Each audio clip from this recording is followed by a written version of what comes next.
আজকে আবার চলে এসেছি নতুন একটা ভিডিও নিয়ে। আজকে হলো মহাশিবরাত্রি। সবাইকে জানাই মহাশিবরাত্রির অনেক অনেক শুভকামনা। তো আজকে সারাদিন আমি কিভাবে দিনটা স্পেন্ড করছি ওটাই তোমাদের সাথে শেয়ার করব। তো ভিডিওটা প্রথম থেকে শেষ পর্যন্ত দেখতে থাকো। তো সকাল সকাল বানিয়েছি একটু গ্রিন টি, এটাই এখন খাবো। আগের বারে মহাশিবরাত্রির সময় মা এসেছিল, মা এখানে ছিল, তখন আমরা মালপোয়া আর অনেক রকমের ভোগ বানিয়েছিলাম ঠাকুরের জন্য। কিন্তু এইবারে সেটা সম্ভব নয় ইচ্ছে থাকলেও, কারণ আগের বারে সমস্ত রকমের বাসনপত্র সব কিছুই ছিল, কিন্তু এইবারে অ্যাকচুয়ালি কিছুই নেই। চলো চাটা এখন খাওয়া যাক। তো আগের বারে বেশ ভালো কেটেছিল মহাশিবরাত্রিটা। এইবারে একা একাই ইচ্ছা আছে ঠাকুরের মাথায় জল ঢালতে যাব। এখন সকাল থেকে আপাতত চাটা খাচ্ছি। ফাস্টিং আমি রাখিনি ঠিকই, কিন্তু এমনি নিরামিষ খাবো। তারপরে সন্ধ্যের সময় যাব জল ঢালতে। ফল টল সব কিছুই কিনে রেখেছি, ফুল টুলও কাল থেকে কিনে রেখেছি, সব কিছু রেডি করে রেখেছি।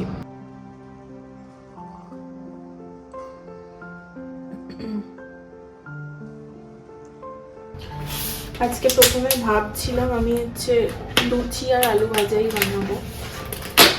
তারপরে ভাবলাম যে লুচির সাথে আলু ভাজা না বানিয়ে লুচির সাথে বরং ছোলার ডাল বানালে কেমন হয়, কারণ ছোলার ডালও আমার কাছে আছে, মাঝে মাঝে বানাই। ওইটা এরকম প্যাকেটে করে বেঁধে করে রেখে দিয়েছি। ডালটা এখন কত ভিজিয়ে দিচ্ছি। ছোলার ডালটা বেশিক্ষণ ভিজিয়ে রাখতে হয় ঠিকই, কিন্তু আমার কাছে এখন বেশিক্ষণ টাইম নেই। সকালে চা খেয়েছি, আর কিছু খাবো না, একটুক্ষণ করে একটু ফল টল খেয়ে নেবো কিছু একটা, আর ছোলার ডাল একটু বানিয়ে ফেলি। অ্যাটলিস্ট এখন 1-2 ঘন্টা মতো করে ভিজিয়ে রাখি, তারপরে তখন দেখা যাবে। ওই পাশে ছোলার ডালটা ভিজিয়ে দিয়েছি। এখন আপাতত আমি এই গ্যাস ওভেনটা একটু পরিষ্কার করে নিচ্ছি। অনেকদিন এই ভেতরগুলো পরিষ্কার করা হয়নি, কালো হয়ে গেছে। তো এটা একটু পরিষ্কার করে, এগুলো না পরিষ্কার করে রাখলেই একদম কালো হয়ে একদম পড়ে যায়, জম জম টাইপের পড়ে যায়। করে নিয়ে আপাতত।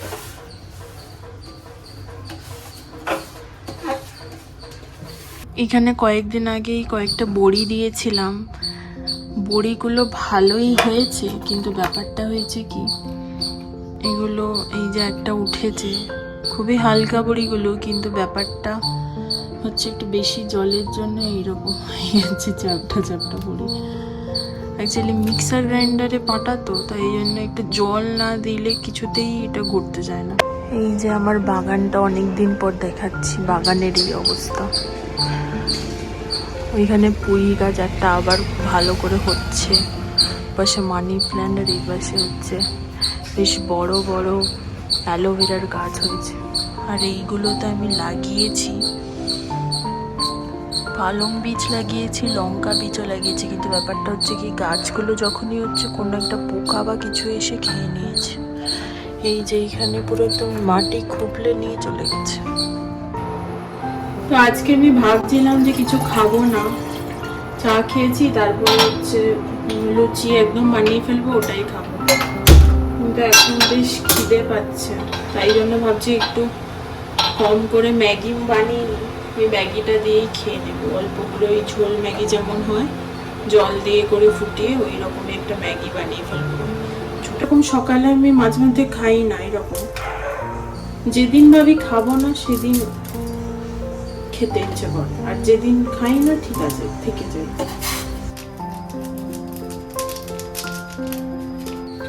অল্প করে একটা কাঁচা লঙ্কাও কেটে কুচি কুচি করে দিয়ে দিই, যাতে একটু ঝাল ঝাল লাগে খেতে। কিন্তু আর সেরকম কিছু মশলাপাতি আজকে দিইনি, আজকে একটু নর্মাল ম্যাগি বানিয়েছি।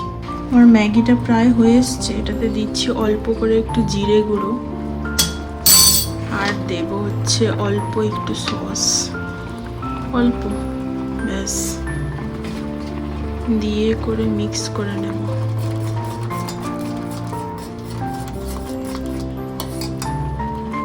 এইভাবে একবার বানিয়ে দেখবে, বেশ ভালো খেতে হয় কিন্তু।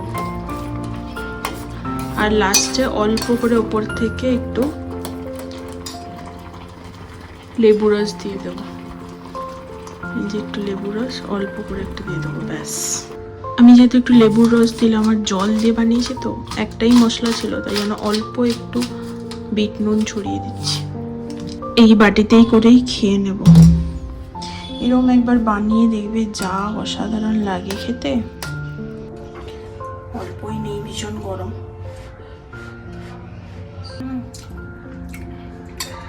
ঝাল ঝাল টক টক, অসাধারণ লাগছে খেতে। প্রায় 2-3 ঘন্টা মতো হয়ে গেছে, এটা ভিজিয়ে রেখেছিলাম, হয়ে গেছে এখন। এবারে এটা সেদ্ধ করতে বসিয়ে দিই প্রেসার কুকারে। লুচির জন্য ময়দা আটা একসাথে মিশিয়ে মাখিয়েও নিই চট করে। ভালো করে ধুয়ে নিয়েছি, এবারে ছোলাটা প্রেসার কুকারে সেদ্ধ করতে বসিয়ে দেবো। এবারে এটাতে পরিমাণ মতো জল দিয়ে দিই।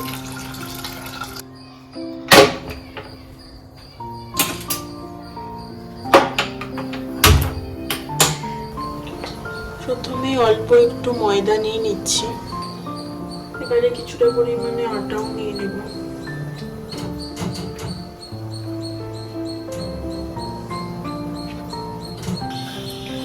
প্রথমেই দিয়ে দিচ্ছি নুন। পরোটা বা লুচি টাইপের বানাবো তো একটু মিষ্টি মিষ্টি ভালো লাগে, তো একটু চিনি দেবো বেশি করে।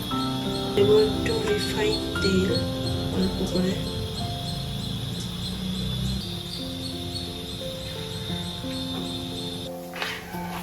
খুব সুন্দর করে এই যে মাখানো এখন হয়ে গেছে, এটাকে এবারে রেখে দেবো।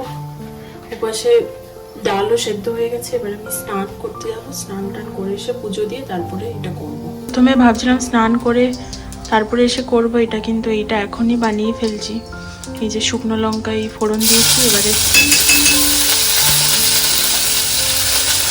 আদা আর কাঁচা লঙ্কা একসাথে একটু থেতো করে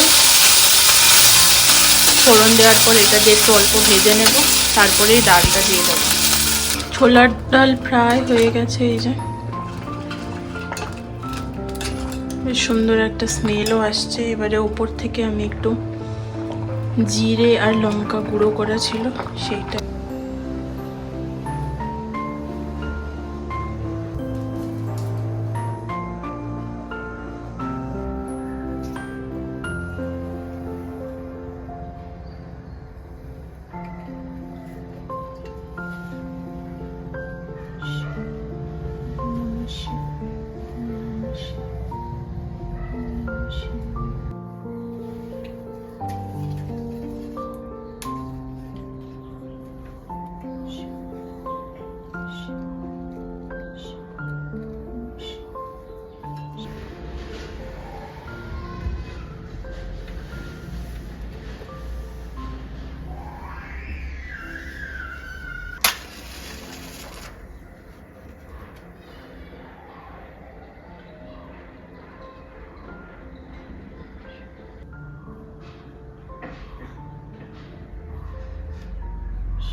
পুজো টুজো হয়ে গেছে।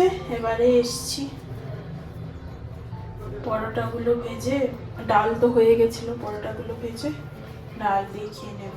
3-4 পিস মতো বানিয়ে নিই, তাই হয়ে যাবে। এবারে একটু অল্প অল্প করে উপরে তেল না দিয়ে ঘি দিয়ে ভালো করে বেলে নেব।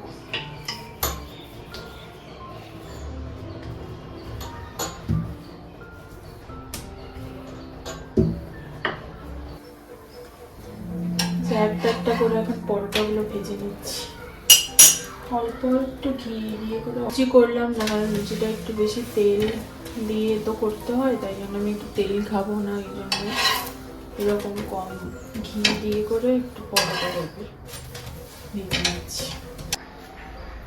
তো পরোটাগুলো ভাজা হয়ে গেছে এই পাশে, আর এই পাশে ডালটা নিয়ে নেব আমি।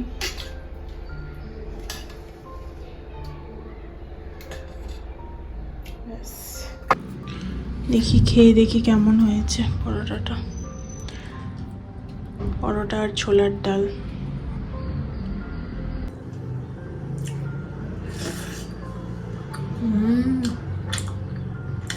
ফাটাফাটি লাগছে। তো এখন বাজে প্রায় 7টা মতো, তো এখন যাব আমি।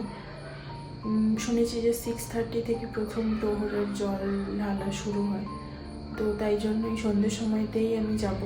তো এখন প্রায় 7টার মতো বাজে, তো চলো এবারে মন্দিরে যাওয়া যাক। এই প্যাকেটটার ভেতরে সব কিছু নিয়ে নিয়েছি, ফুল, বেলপাতা, ধূপ, তারপরে ফল, এটা নিয়ে নিয়েছি। এবারে চলো যাওয়া যাক। প্রথমেই যাচ্ছি ওই শিব মন্দিরটায়, যেখানে যাব বলেছিলাম। শিব পুজোর জন্য পুরো রাস্তাটাই খুব সুন্দর করে লাইট দিয়ে সাজিয়েছিল, ঠিক যেমন কলকাতায় দুর্গাপূজার সময় সাজায়, ঠিক সেই রকমই মনে হচ্ছিল। বিভিন্ন রকমের রং বেরঙের লাইট দেখতে দেখতে ফাইনালি পৌঁছে গেছি মন্দিরে। এ বাবা, এসে দেখি ভীষণ ভিড়। একটু এদিক ওদিক উঁকি দিয়ে দেখলাম শিব ঠাকুরের মাথায় কোথাও জল ঢালার ব্যবস্থা আছে নাকি, কিন্তু লাস্ট পর্যন্ত কিছু দেখতে না পেয়ে বাইরে থেকেই শিব ঠাকুরের দর্শন করলাম। খুবই সুন্দর করে সাজিয়েছে কিন্তু মন্দিরটা। আগের বছরে যেই মন্দিরে আমি জল ঢেলেছিলাম ওইখানেই যাওয়া যাক। তারপরে ওইখান থেকে বেরিয়ে এসে পৌঁছে গেছিলাম ওই মন্দিরে। ওখানে অ্যাকচুয়ালি পাশাপাশি দুটো মন্দির ছিল, তো প্রথম মন্দিরে জল ঢেলে তারপরে এই দ্বিতীয় মন্দিরে এসছি এখন জল ঢালতে। তো আস্তে আস্তে বেশ অনেকটাও দেরি হয়ে গেছিলো, প্রায় 8:30 পৌনে 9টা বাজছিল। তো তখন যখন জল ঢাললাম ভাবলাম যে দ্বিতীয় প্রহর তো 9:30 থেকে শুরু হবে, তাহলে দ্বিতীয় প্রহরের জলটাও ঢেলে যাই। তো 2 প্রহরের জল ঢেলে এখন বাজে ঘড়িতে প্রায় পৌনে 10টা মতো। তো অটোতে ফিরছি এখন রুমের দিকে। মাত্র ঘরে ফিরলাম, খুব ভালো করে পুজো দিতে পেরেছি। এইখানের মন্দিরে তো ভীষণ ভিড় ছিল। তারপরে এখান থেকে বাইকে করে আমি আগের বছর যেই মন্দিরে পুজো দিতে গেছিলাম ওখানেই গেছিলাম। তো ওখানেই পরপর দুটো শিব মন্দিরে খুব ভালোভাবে জল ঢালতে পেরেছি, আর বেশ ফাঁকাও ছিল, খুব ভালোভাবে পুজো দিতে পেরেছি।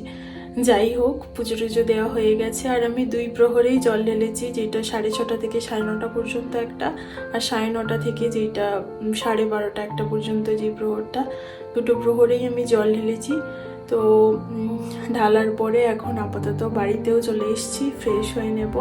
তো ভিডিওটা এখন এখানেই শেষ করছি। কেমন লাগলো ভিডিওটা অবশ্যই কমেন্ট করে জানিও, ভালো লাগলে অবশ্যই একটা লাইক করে দিও। দেখা হচ্ছে নতুন কোনো ভিডিওর সাথে। সবাই ভালো থাকো, সুস্থ থাকো, টাটা।